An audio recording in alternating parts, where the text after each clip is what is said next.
If you are looking at some realistic heraldry to your Bretonnian or Empire armies, or perhaps if you're building a historical army for a different tabletop game, this video might be for you. So one interesting tidbit before I really get into, the rules of heraldry is really how they came about. If you are anything like me, you were taught that heraldry came about as a means of identification on the battlefield. The theory goes that when somebody's in full plate armor, it's hard to tell who's friend, who's foe, or who the leader is, so heraldry came about as a sign of identification so you can find your lord and listen to where he tells you to die. And this is absolutely the case for Warhammer's Bretonnia, who display their personal heraldries and wear their fancy helms so they can be spotted as individuals on the battlefield. If they can be identified on the battlefield, they get credit for their chivalrous deeds, and if they do enough chivalrous deeds, the Lady of the Lake rewards them with pictures of her feet. Or, something close to that, whatever. Maybe I'll do a video on the lore of Bretonnian heraldry next. But here in the real world, there's a lot of valid skepticism to that theory. For starters, there was a lot of landed nobles who wanted nothing to do with military service and still wore their heraldry proudly. Furthermore, heraldry was important for a whole class of noblemen who had nobody following them and no need to be personally identified on the battlefield. And finally, they point out that in practical situations, just putting your heraldry on your shield is probably not a great method of identification. The heraldry painted on your shield is really only viewable from one angle. Furthermore, your shield is at most chest high and is constantly going to be blocked by other bodies, both friend and foe, in a chaotic battlefield, making it almost worthless for identification. Not to mention the scratching, the blood, and the mud. These same academics contest that heraldries were more about vanity than anything else, and were much more important, say, in tournaments than they ever were at the battlefield. Think of it like the Rolex of the Middle Ages. But that's enough of my side story, let's get into the actual rules and guidelines for heraldries. Starting with color. So traditionally, heraldries had 5 different colors. In modern terms, they'd be red, blue, green, black, or purple. Additionally, you had acceptable metal colors. These would be gold, sometimes yellow, and silver, sometimes white. There were also technically furs and sometimes even natural colors they called proper, but honestly these things are a little bit more complex than I want to talk about in this video, so I'm mostly going to ignore them. A lot of people have attributed certain attributes to certain colors, and some writers have different attributes tied to different colors than other ones. But still, more serious academics kind of dismiss that altogether. Even as far back as the 1700s, experts have dismissed this idea as ridiculous, and that each color of nobility is equal to another color of nobility. So think of color meanings a lot like astrology signs. It's fun for some people, but it really doesn't mean anything. The main thing to focus on when it comes to colors and the rules of heraldry is the rules of tincture, which states that metal should not be placed on metal, nor should color be placed on color. Or to put it in layman's terms, if your background is one of those colors, then your foreground, your geometric shape, your animal must be one of the metal colors, or vice versa. I should note that this does not apply to divided fields or quartered fields like you see in the shield in the image right now, because these colors, the blue and the red, are considered to be side by side with one another and not one on top of the other. So now we're going to tackle the geometric shapes we often see associated with heraldries, and of course within the structure of heraldries these are called ordinaries.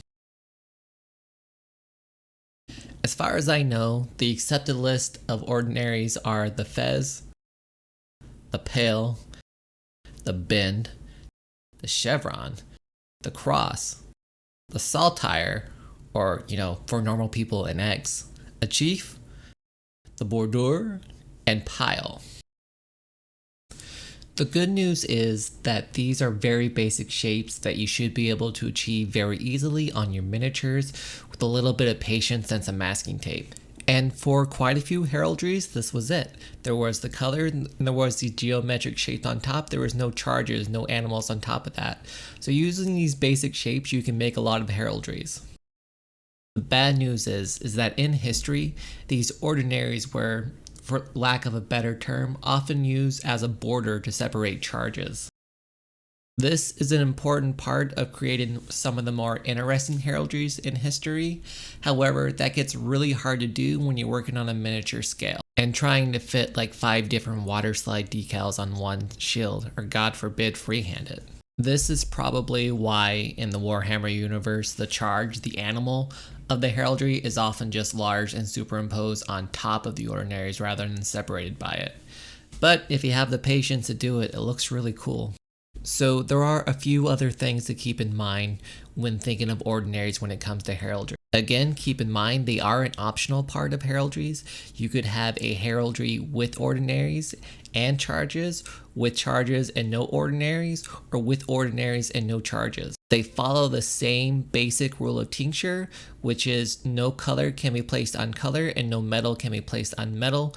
Metal goes on color, color goes on metal. The last thing I will mention is that an ordinary is not supposed to take up more than 1/3 of the heraldry space. However, most of the authors I read through that talked about this also mentioned that this was more of a rule in theory and in practice was often broken. And on that note, we'll transition into the funnest part of heraldry, the charges.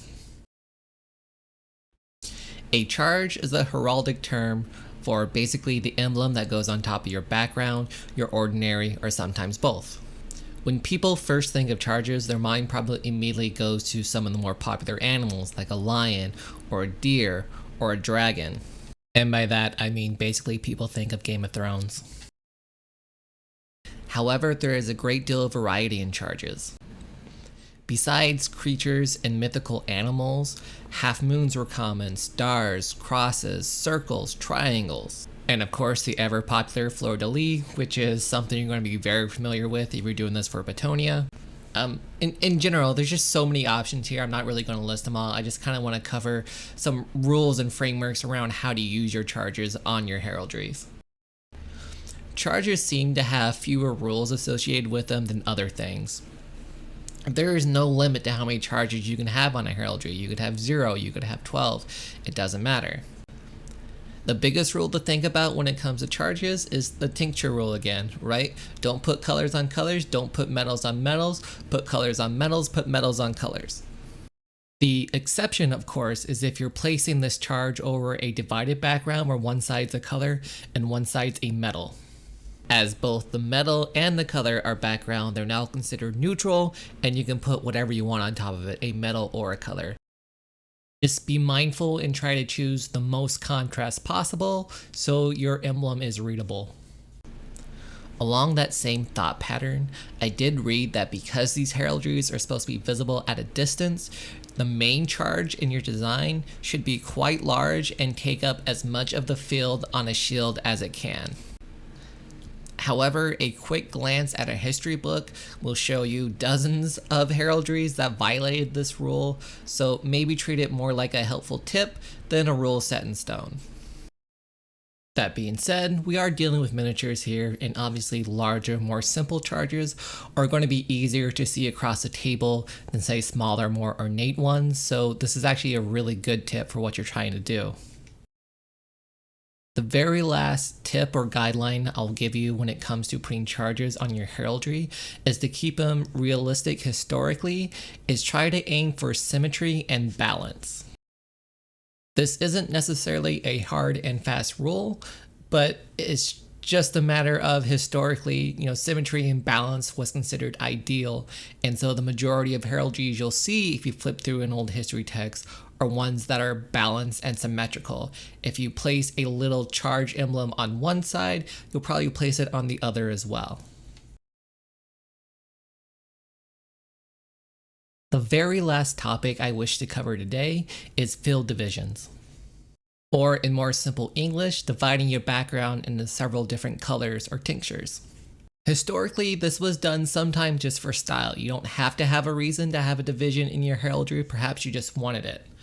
Other reasons are to differentiate somebody from, say, someone else in their family line. So if their father has just a red heraldry, maybe they mix it up, add red and blue, and so they can stand out on their own. But sometimes a division of the field does mean something. In these cases, it's generally used to show, lineage. It was very common for a person's heraldry to have, his paternal line and also the paternal line of the family he married into joined together under one heraldry. It's not impossible for the maternal line to be shown on a heraldry as well, it's just more rare and was something that was probably reserved for only the most powerful families. So if you really wanted to get into this for your Bretonnian army, you really just look at the old world map and, find a heraldry from one dukedom and find a heraldry of another and mix them together into a new knight. And it would be as historically accurate as you're going to get in a world where a man flies around with a giant hammer and smashes things.